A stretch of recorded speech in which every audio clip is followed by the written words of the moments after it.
Hi, this is Jeremy at alchemydoor.com. Today I'm going to talk to you about what's known as the Ayahuasca diet. It's used in many parts of the world in preparation for an ayahuasca trip, and especially two days to 2 weeks leading up to the experience. Many people have the ceremony planned out in advance. And there's the traditional diet called the Dieta that in South America is a little more rigorous than what I'm going to tell you about, and um, it might even vary from region to region depending on local fish and whatnot. But what I'd like to talk to you about is a little more doable, and I also want to just say up front that the most important thing is to listen to your body, and if it's telling you it wants something or needs something, then don't let the mind, take total control. My suggestion really is to do your best to start cutting things out, and rather than seeing it as tapering, just see it as each day I do what I can. And here's some ideas of what can be eaten. And it's not a bad list, bananas, all kinds of fruit really, and vegetables, fresh fruits and vegetables, oranges, potatoes, nut butters, and a little bit of ghee, a little bit of, this is actually grains, but yogurt, a little bit is okay, and rice. A little bit of oil. You're not going to want to deep fry anything. I cleared out one cabinet and put all the stuff in the other cabinet that you're not going to want to eat.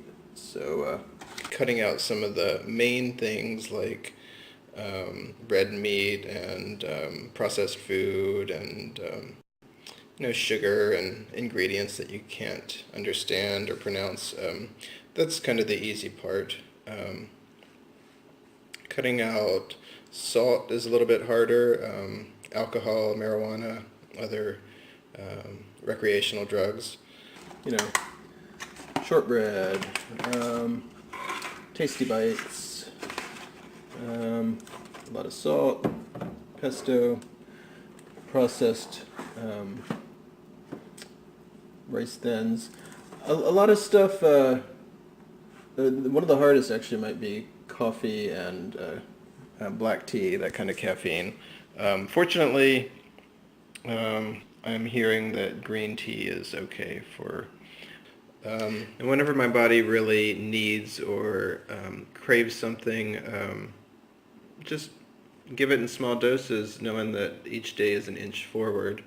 That's why it's good to start pretty far in advance.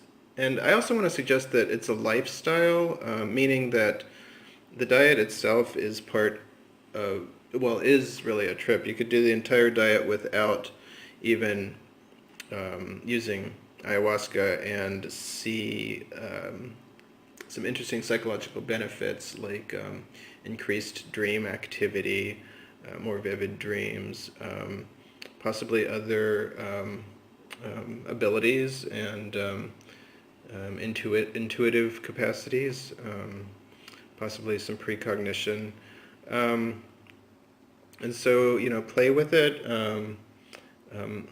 Find recipes like the cookbook from Cafe Gratitude that are mostly raw. You don't have to go raw, you can cook things, but it really cut down on the salt and sugar and coffee and alcohol. I'm looking here at my coconut water, which is one of my favorite things to go to when I feel like I just need a little treat. So I definitely invite questions, feedback, and ideas, and for me it's a learning process about my body and what it's saying, what it wants and needs, and it's a trip, so let's have fun.